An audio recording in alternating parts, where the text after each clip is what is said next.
Am I one blessed man? Today, Rick Santorum announced that he is running for president on the steps of the Somerset County Courthouse in western Pennsylvania, the state where Santorum lost his Senate seat in 2006 by a mere 18 points. But Santorum, like Republican frontrunner Willard M. Romney, had to share his big day. In his pre-presidential announcement appearance on Good Morning America, Santorum was asked about, who else? Non-candidate Sarah Palin. Real quickly, did Sarah Palin get it right on Paul Revere or not?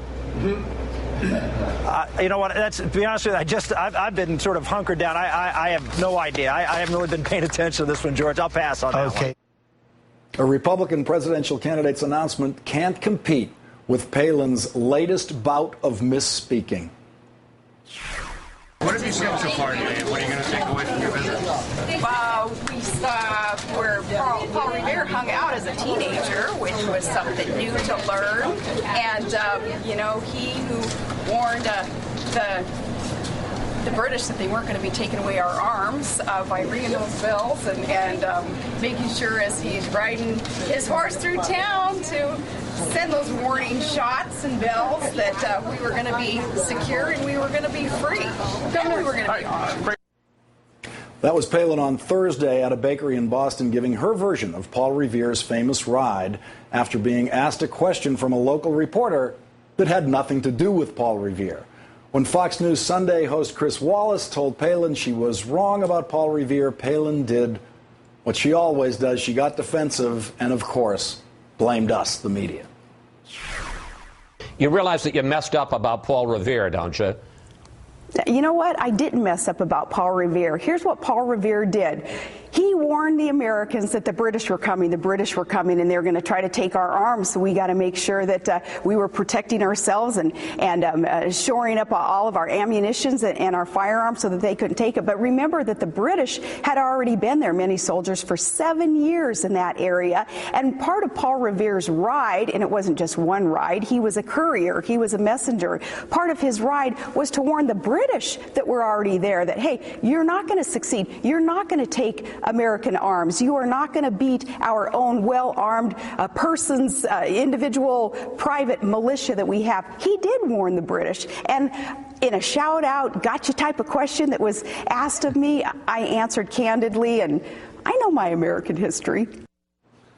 Warn the British.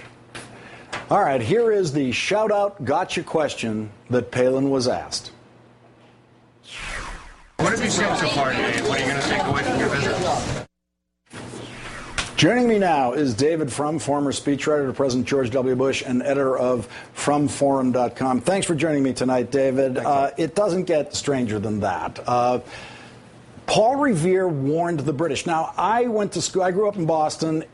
Please tell me it's not just in Boston that Paul Revere is some kind of local hero where we actually learn the details about him. Let's hope not. There's a fantastic book by David Hackett Fisher about Paul Revere's rides that we can recommend to everybody. In fact, it was, I think, quite a good history seller. And I think what you saw there was a case of panic and improvisation, and as you said earlier in the show, a distraction from the real news of the day that was important for Republicans, which is the launch of the Romney campaign, the man who is likely going to be the Republican nominee, and who's been saying a lot of interesting things as he's campaigned in New Hampshire these past days. Now, she pretended to apologize for stepping on Mitt Romney's announcement day, but she clearly had every intention of doing that. Oh, she must have loved high school. I mean, that kind of, that little I am so sorry that your boyfriend called me instead of you. I never meant. But you know what? I don't think she did succeed in overshadowing him. Yes, she dominated the front page of a particular newspaper in that state. But the fact is, he is leading in the state. He is the Republican frontrunner. And it has been actually a good week for Republicans. We heard last week Tim Pawlenty say some brave and welcome words about America's subsidies to ethanol. Time for them to stop. And in New Hampshire, we heard Mitt Romney acknowledge the reality of global climate change and the need to at least to begin to think creatively about doing something about that. So we have had from the people who are likely going to seriously contest the nomination, serious truth-telling that points the way to a governing republicanism that can respond to real national problems. David, Chris Wallace shocked me yesterday by saying after the Palin interview that he thought she was really sharp and really good and you know, legitimate presidential campaign material after doing that interview with her, an interview in which she once again got it wrong that Paul Revere's job was to warn the British. You tweeted today, 2012 is a very winnable election for the GOP.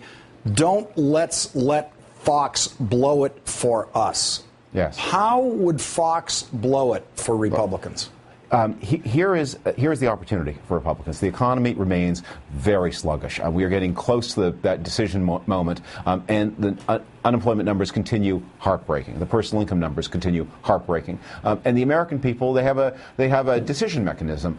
Did the incumbent deliver? And the incumbent who doesn't deliver may have a lot of excuses. He may have tried his best, but he doesn't. And then they turn to the alternative. If the alternative does not discredit themselves, the one issue that can save President Obama from a bad economy is the ability to run against the Republicans on the Medicare issue.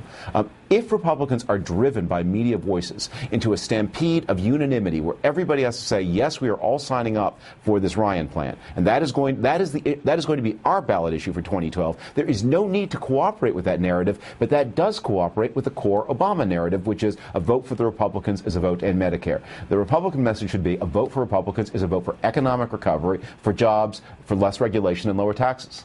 All right, so those who want to see the election outcomes that I want to see should cheer for Fox News to continue to issue orthodox commandments for all the candidates to follow. David Frum of the Frum Forum, thank you very much for joining me tonight. Thank you.